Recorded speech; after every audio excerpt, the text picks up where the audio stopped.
Porpoise Pod rolling on here as we are getting ready for week 1. Miami Dolphins taking on the New England Patriots. Hell of a way to start the season, just like it was last year, man. This one, last time it was up at Foxborough. Xavier Howard snatching the ball from Mac Jones, taking his lunch money.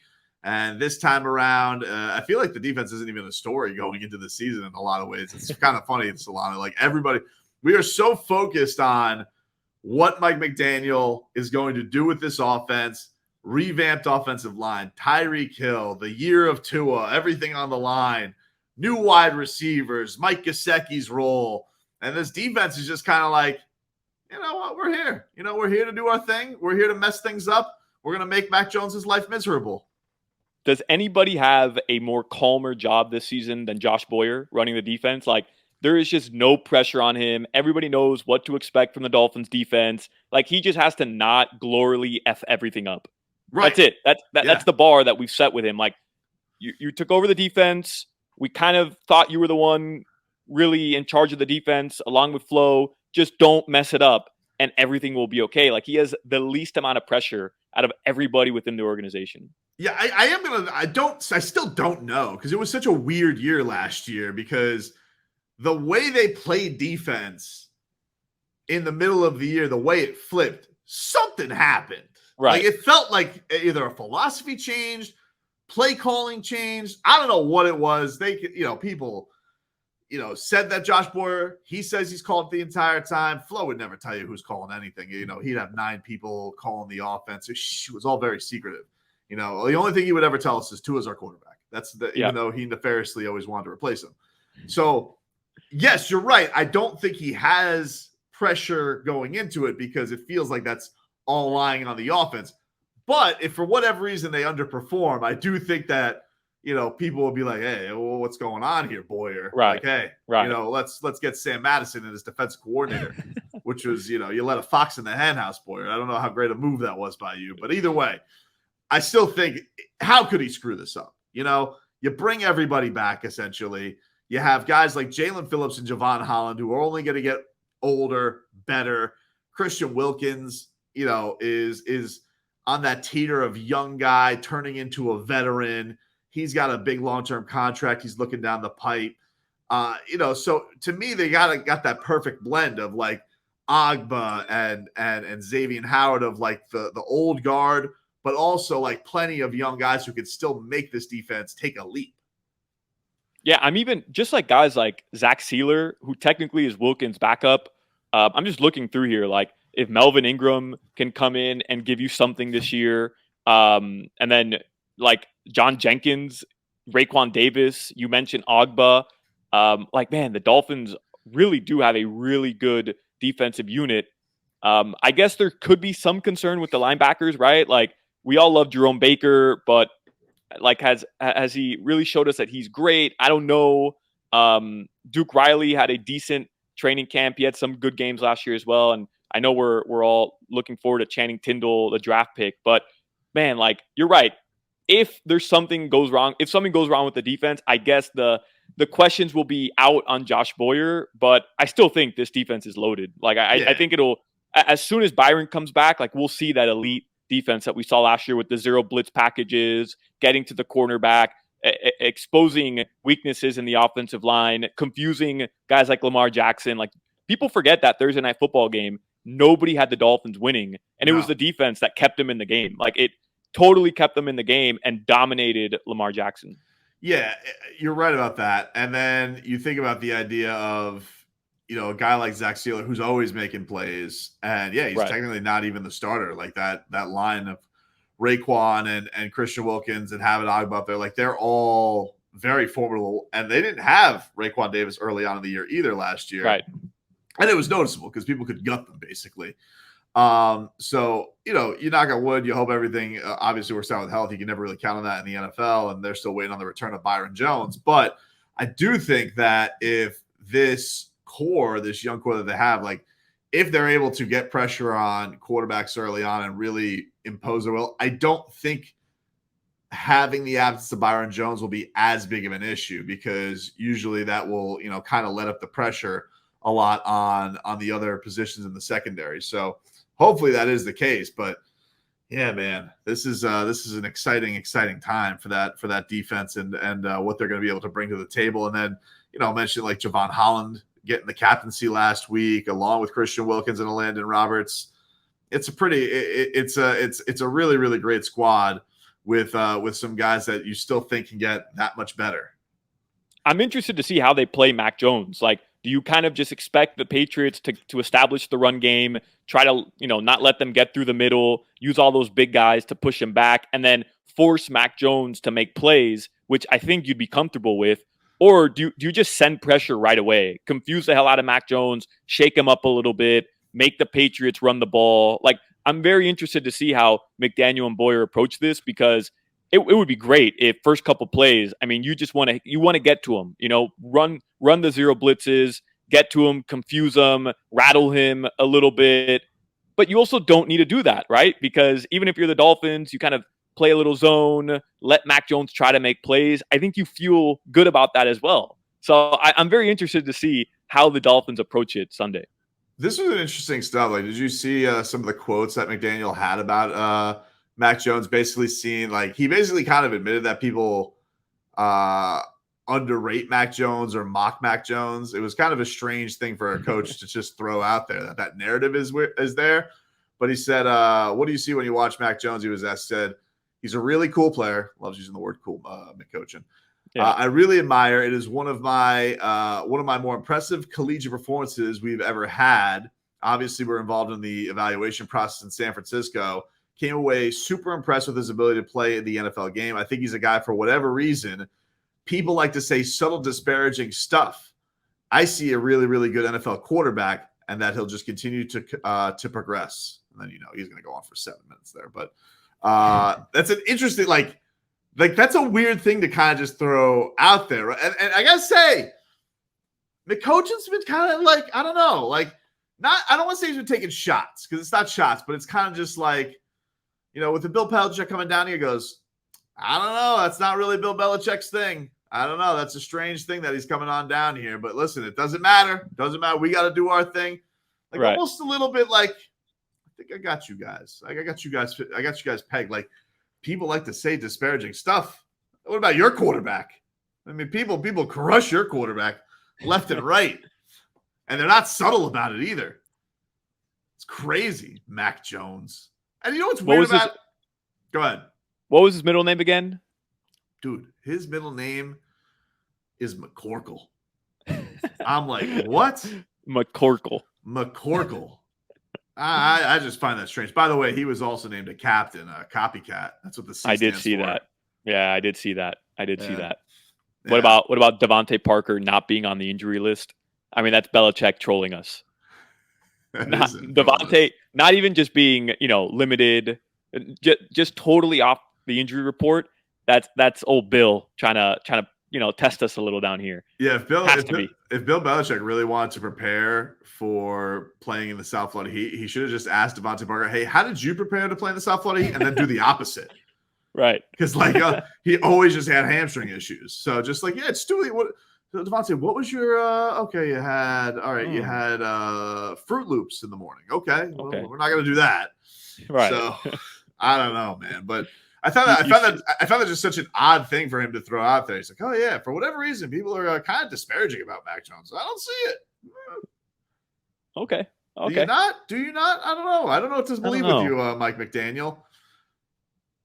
I think they just. Did you see the videos of the Patriots practicing on these soccer fields in West Palm? I did not. Oh, I know the place where they're at. Palm Beach Atlantic is close to my house, so I know exactly where they are practicing. But no, what do they look like? But they're just like, Palm Beach Atlantic, and no hate to them, but they're not like this fine academic institution. It's a small little college. It's a small little it's a small little private college that's like there's. For people who are down in Dade who listen to us, like it's next to this place called City Place, which they have in Doral, right? Which is kind of a similar setup. Like you got a Cheesecake Factory, an Improv, a couple bars there, and then right off the beaten path is this Palm Beach Atlantic, which is just such an odd school to go to. I just don't understand. I was surprised that Barry University honestly didn't host them, because Barry's down here and they've hosted a lot of they've hosted Super Bowl practices. So maybe they just didn't want to cancel their kids' practices, because that did happen up in Palm Beach Atlantic. Yeah, but even like FIU, they're on the road this week. FIU's facilities are really nice. Like, they're all brand new pretty much. Barry has some good ones. I know a couple of times when professional soccer teams come down here, they practice at Barry or at FIU. Yeah, I know. It's so strange. I think it's really one of these things where it's like he wanted them down here to adjust to the heat, but also didn't want them anywhere close to the fun. Like, I think that's kind of what I think this must have gone into his head, where he's just like, okay. But Tobin, these guys all make millions of dollars. Like, they can just Uber to Miami. That's what I said last week, where I don't understand that. Like, you have them 2.5 hours away from Miami. They'll just all rent a limo and get to Miami if they want to. They'll go to Fort Lauderdale. They'll go to downtown Fort Lauderdale. They'll go to him or she Village if they want to. Like, it makes no sense to have them posted up all the way out there practicing on women's soccer fields, which, by the way, if you look at them, aren't in the best shape. Not the players, I mean the fields, the pitches. No, as some soccer fans would say. Like, the whole thing, I mean, we've been talking about it. I know we've been making fun of Bill over it, but really the whole thing is bizarre. It really is. Like, this isn't, it's what McDaniel said. This isn't a Belichick move. It's almost like it seems desperate at this point. It's very weird. And then you do make a good point, because, like, look, and I can say this, I'm a proud alum. Dude, it's the Sunshine State Conference. Like, you're not getting the creme de la creme out here. You're not like, yeah, you should go. Like, you make a good point. Like, you're going out here. The whole point is to get your $1 million athletes fine-tuned for a game, which you're not going to get used to the heat down here. It's hell on earth right now down here, how hot it is. And I know it's hot around the rest of the country too. I just don't understand it. It's very strange, and whatever. We've beaten it into the ground, but he definitely seems like he's lashing out this year, which is interesting, because he is this genius, and you got all this stuff going on with Tom Brady, and they're always attached to the hip. And to a degree, I kind of get it. Like, there was a little bit of this with Pat Riley and LeBron, where, like, Pat Riley did some crazy things. He gave Deion Waiters an extension. He maxed out Hassan Whiteside. These were crazy times. Even the greats, I think, can have their loopy moments. And right. I think for Bill, he may be just going through, like, he's just trying to feel some stuff out. Yeah, that's what happens when you have Mac Jones as your quarterback. Like, you start getting desperate. Did you see, by the way, Tobin? So somebody, like a weather account today, posted what the temperatures would be like Saturday for the Southern Miss UM game at Hard Rock. Dolphins play the day after. The high is 93 degrees Saturday. The high for Sunday is 90, but the heat index, so like kind of what it feels like, the heat index will be over 115 Saturday, and they're expecting it to be close to that Sunday, right around, it typically gets that hot around 1, 2, and 3 p.m. So this whole thing of Belichick coming down here, trying to get his guys prepared for 95-degree weather, and it's going to feel like 110, 115 on the field, sitting, baking in the hot sun, is seriously, like, we have beaten it into the ground, and we're trying to make fun of it, but it's just stupid what he's doing. There's no other way to describe it. It's stupid. Our players have been practicing in the same heat for 6 to 7 weeks. Some of them are used to it over the course of the couple of years they've been down in Miami. And you think you can get your players acclimated in West Palm in 3 days for 100-degree heat? It's dumb. But here's the thing that's strange about it. I just find it's one of these things that I feel like the more we dissect it, I feel like he just did it to just do kind of a mind game thing. Because even like McDaniel acknowledging, like, this isn't the kind of move that he does. Maybe that gets a rookie head coach thinking a little bit, overthinking a little bit. Maybe that's the whole ploy of it. Because look, like you said, I think even if you're a Miami Dolphin, like, if you don't think a Miami Dolphin can get cramps down here, you're stupid. Like, Tyreek Hill's doing 9 hard snaps a practice during camp. Like, he's not going at the rate that he would. Jalen Waddle hasn't practiced for nearly a month. Like, this is so you're talking about the star Dolphins aren't in 3-hour football shape at high competition. It's gonna take some getting used to, and it's gonna be miserable. And I really do think that You're dealing with some serious heat between the humidity that's down here and all that type of stuff. I don't really think you can prepare for it if you're Belichick. And I don't really think the Dolphins, yes, technically they'll have an advantage, I would say, because they're more used to it. Maybe just the initial walkout of it. But I don't really think that anybody's going to have that big of an advantage from the heat. I think that it's going to be one of these things where it's just going to be miserable and they're both going to have to deal with it to some degree. But I certainly don't think that Bill Belichick's going to be able to catch up like Rosetta Stone on the heat or something like that. That's weird. Yeah. Very, very strange. You're so right, man. Like there's no way to prepare for 110-degree heat. There just isn't. So, and when your players are a little banged up and they're not, it's week 1, which is why I'm shocked that the line moved to Dolphins -3.5, by the way. Like people typically will put money on the Patriots. They see Dolphins, Patriots. It's just like this legacy thing where Patriots have been dominant for so long. They typically beat up on the Dolphins, which is the way people see it, even though it's not true. The Dolphins have had the best winning percentage against Bill Belichick out of any other team. Yeah, it's also the worst record he's had, I think, since 2013, and any other place has been down here in Miami. He's never lost 4 in a row to the same team, and if the Dolphins beat them on Sunday, it'll be the first time in the Belichick era that he loses to the same team 4 straight times. Well, how is that possible? Because I was told that the Dolphins have a bum at quarterback. So how is Tua Tagovailoa going to be the only person who's 4-0 against the great Bill Belichick? That's weird. He owns Bill Belichick. Tua absolutely owns Bill. We gotta talk about this because this really angered me this week when it came to Tua Tagovailoa. We'll get some of his quotes that also he had this week leading into this game. He's confident. The Finns are confident. We're excited for week 1. Porpoise Pod swims up after this. Porpoise Pod swimming on here on the podcast. I think I had us swimming up going into the break, which would make us salmon, which is stupid. Porpoise can they just swim along. They don't swim up. They don't swim down. They're just in the ocean. They just swim. Yeah. They just swim. They just do their thing. But a couple things. Okay, so a couple things annoyed me this week. I don't know if you heard any of this content, but the Boston media, they're taking pot shots at Mike McDaniel left and right. Of course. It's nonstop. So like I'm watching people send me, and I have like, I'm like Game of Thrones, dude. I got like little birdies everywhere. So Dolphin fans are sending me slander left and right, nonstop. Like, you hear what these guys said over here. You hear what these guys said over here. And so first it was these jokers on NBC Boston Sports. I think it was Phil Perry, I think was one of the guys' names, and Tom Curran. I know Tom Curran. I've heard of him. I don't know the other guy.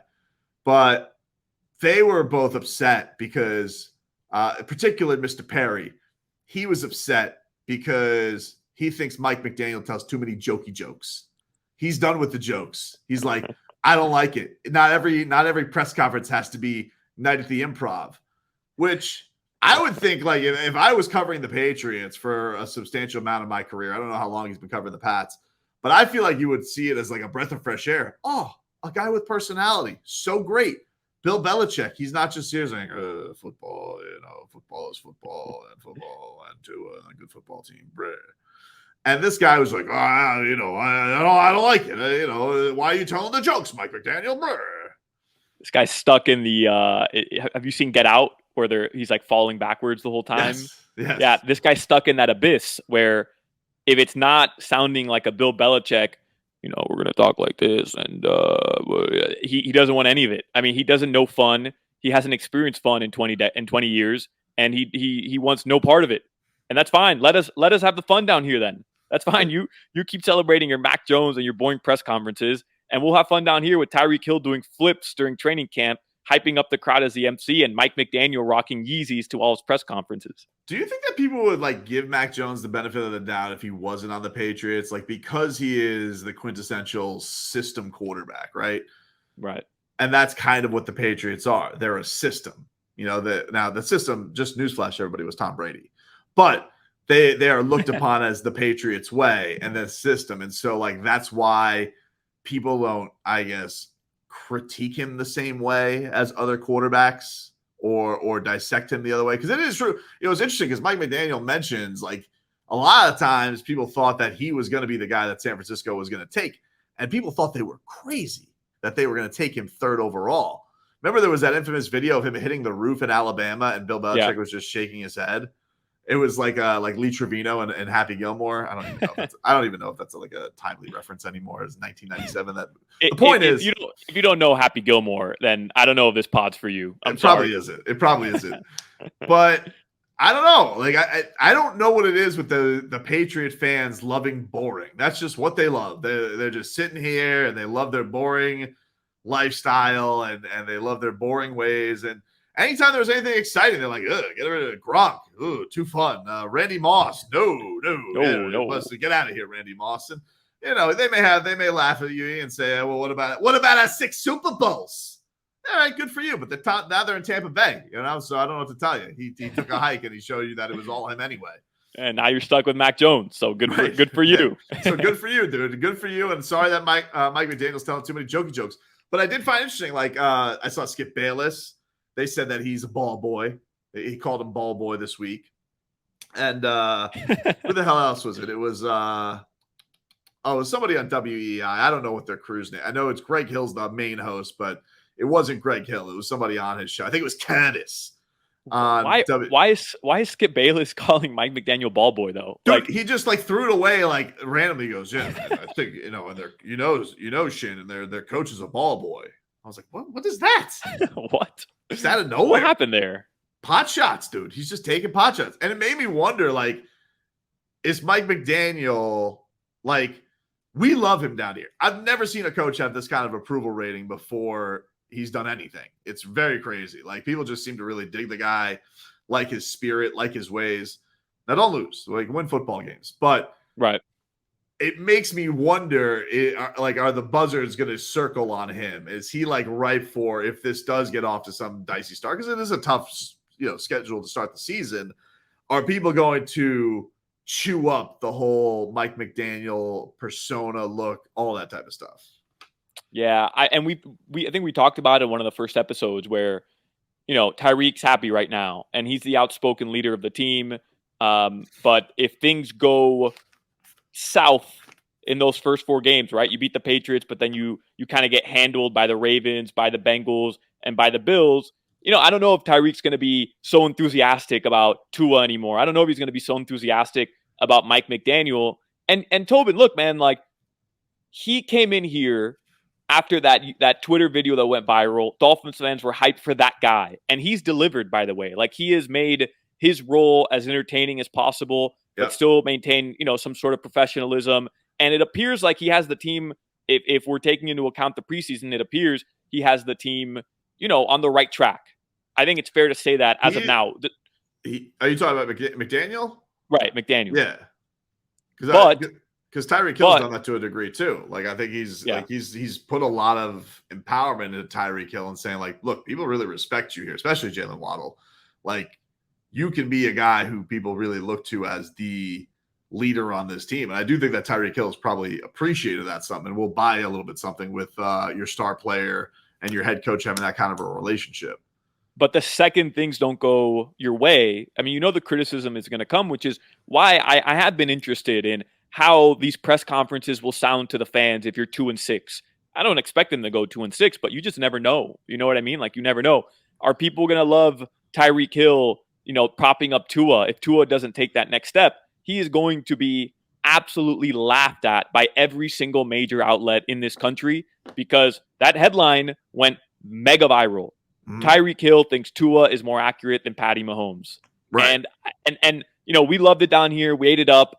But, like, people will take advantage of those quotes if things don't go their way. And they're going to make sure that, the Dolphins kind of get laughed at. So I'm a little worried about it, to be honest. There's an uncommon amount of pressure on a first-year head coach. There is. Because he, I think by a lot of people, even objective people, I think have said, like, this is a pretty talented roster. Even that rat bastard Chris Sims, who I can't stand, he's like, Dolphins are more talented than the Patriots. Dolphins have a lot of talent.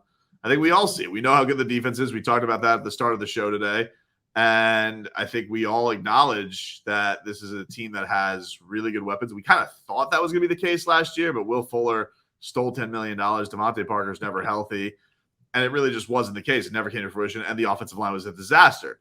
So I guess there's a case that the offensive line could still be a disaster, but I don't think that has been the read so far in camp. Now it is camp, but I think that people feel like it's going to be functional enough that Tua can make things happen. And especially with the way in this offense, you can scheme time and space and all that stuff for your quarterback. So look, I think people are always going to take pot shots at him. Idiot, chowder heads up north will be up there and they'll be like, but he's not intimidating. It's like, dude, Bill Belichick has moves. Did you see him with the UFC belt? Like, what are we talking about here? You can look any way you want when you have 6 Super Bowl rings, but like, let's not act like he's Dan Campbell out there and Mr. Intimidating. So I don't know. I think that he's definitely got a fair amount of pressure for a first-year head coach. But look, nobody's got more pressure than the quarterback. I think if anything, yes, Mike, unless he has like a Cam Cameron, like we're talking unprecedented type of awful. I don't think that unless there's catastrophic injury around this team, I can't fathom that being the case. Can't be. It can't be. It can't be. Can't be. But ultimately, this is the guy. The fall guy this year is going to be Tua, like by far. If the team isn't good, everyone's going to say, well, what are we going to do at quarterback next year? Whether that's going and getting Lamar Jackson, whether that's going and drafting Tyler Van Dyke, who knows what the hell the next move is. But McDaniel does have the built-in place to go if things don't go right. But I do think that doesn't alleviate the idea of, hey, most first-year head coaches come into a situation that really, really sucks. Right. And that's not the case for him. He's got a pretty good gig here. That some things seem to fall. The firing of Brian Flores, I think we all can acknowledge, was very weird because he did not get fired from a bad football team. And for the most part, I think Brian Flores did a lot of things well. He did some things that he was very, very poor at too. But I don't think that the reasons he got fired were necessarily all to do with his record. I think there was a lot of stuff on the outskirts, whether it was with quarterbacks they were trying to go get or who knows. But that all kind of lines up for Mike McDaniel not having to take over a Detroit Lions or a Jacksonville Jaguars off the top. He gets to have a pretty talented football team that people really do think, I think, can compete, get into the playoffs, and who knows, maybe do some things. But I'm excited, man. I'm excited for week 1. And Tobin, it's rightfully so that him and Tua have pressure on them, man. Like, you and I are both big McCoachin fans, and I think we're both high on Tua. I think we want to see him succeed. I think we feel like he's the right guy for the job, but there's still left for him to show us, right? When you're I think, and that's a good job, but I think part of it also with Tua, I just really like the guy. I don't know what it is. I just think that people have been taking cheap shots at him at an alarming rate since he's come into the league, and he has handled it publicly like such a professional and acted like such a grown-up when all the grown-ups who were supposed to talk either didn't talk or were hiding behind cliches. And I just felt like he handled that with such grace. It's impossible for not root for the guy and have a lot of stock into him. Yeah. Yeah. And you're right, man. Like some of the coverage has been unfair. We know it's so polarizing by now in Dolphins fandom. But when you're 2 straight seasons, 1 victory shy of making the playoffs, it was that game in Buffalo that you got blown out, 2 had a poor game. Yep. And then it was last year in Tennessee. Same thing. You get blown out 34-3. You were in the game, even being down double digits in the 4th, and Tua, the ball slipping out of his hand. He makes like 1 good play the entire 4 quarters. He was like, it was a disaster. It really was. And it was. There's no mincing it. When you're that close, it's one game gets you into the playoffs 2 straight seasons, and everybody's biggest criticism of the Dolphins, other than Tua, was what? They need to fix the offensive line. They need a running game. They need to better their offense all around. You go get your offensive-minded head coach. You get these 2 veteran running backs who he feels he can maximize coming from the system he's implementing here. And you go out and you get arguably the most talented wide receiver in the NFL. Like, the pressure should be on. This isn't, like you said, this isn't the Lions. This isn't the Bengals from a couple years ago after they got Burrow and, you gave them 2 years to figure it out. No. This team is poised for a playoff run. The quarterback has to get better, and it's Mike McDaniel's job to get him to play better, put him in the right position. So I'm cool with, the pressure being on McDaniel and Tua. Because let's be real, this team should be a playoff team. They're talented.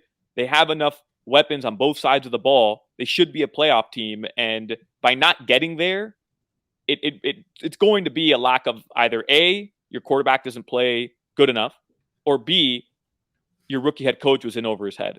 Those are probably the two scenarios. Other than injury. I mean, if somebody goes down, somebody goes down. But barring injury, those are, in my opinion, those are the two scenarios. And neither of those question marks for sure. Right. And neither of those are unfair, by the way. They really aren't. Because as much as you and I like Tua, like we have to admit, like he has to get to another level for us to say that's our franchise guy. No doubt, because you make a good point. Like the best thing that Tua really has going for him is his career record, and that he has been more successful when the team has been more successful with him on the field when they haven't. They had a better record with him on the field. But you make a point. He's had 2 opportunities to get them in the playoffs, and that was a huge criticism of Ryan Tannehill. Tannehill had so many opportunities to take this team to the playoffs, and just had dud after dud after dud, and letting the team down when it really mattered. And so, yeah, I do think that's going to be a big thing for him this year. I can't wait to this. And you know what? It's going to feel like every game is huge stakes, which I'm excited about. I honestly can't wait for Sunday. We know you guys can't wait for Sunday. We will have a full reaction for you guys. We're excited for our first season here doing the Porpoise Pod with you guys. Thank you for all your support so far. Also, shout out to the Levitard Show and guys for Tony and Chris for having us on last week. Yeah. Really appreciate that from them. Yeah, thanks, Chris and Billy. Tony, whatever. But Chris and Billy, I appreciate you. Also, Ron McGill sighting on the phone, which was pretty cool. I like that Ron McGill was like, those guys goes, I don't know. We'll talk to you guys next time.